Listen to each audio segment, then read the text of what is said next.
AL dulu. Bismillahirrahmanirrahim. Assalamualaikum warahmatullahi wabarakatuh.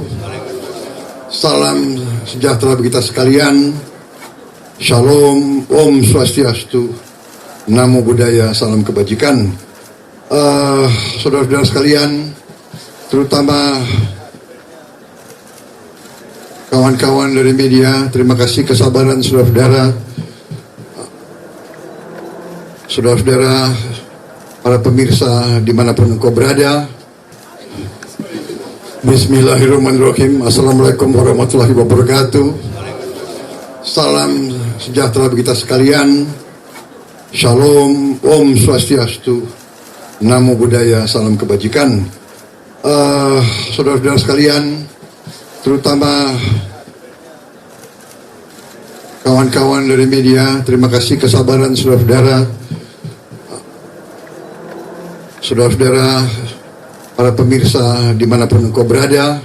Tadi kita melantik Bapak Muhammad Iryawan sebagai Wakil Ketua Dewan Pembina,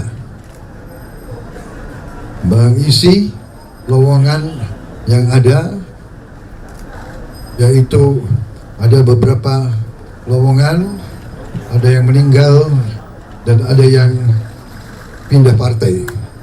Mungkin saudara paham yang barusan pindah partai, saya kira. Tentunya ini pilihan hidup saya.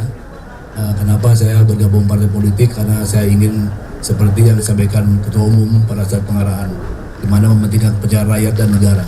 Saya akan berjuang di situ, kebetulan di Partai Gerindra. Kenapa masuk Partai Gerindra? Saya mengagumi Bapak Prabowo sebagai Ketua Umum yang berjiwa patriot, tidak pernah menyerah, kemudian pemberani dan selalu mementingkan kepentingan rakyat daripada pribadi. Dan yang berikutnya tentunya kita tahu Partai Gerindra dari tahun ke tahun tentunya terus meningkat dan tidak pernah ada penurunan. Nah, itu berarti pembinaan partainya sangat baik. Dan saya betul-betul mengagumi seorang sosok Prabowo Subianto selaku Ketua Partai Gerindra yang saya cintai dan saya hormati. Terima kasih.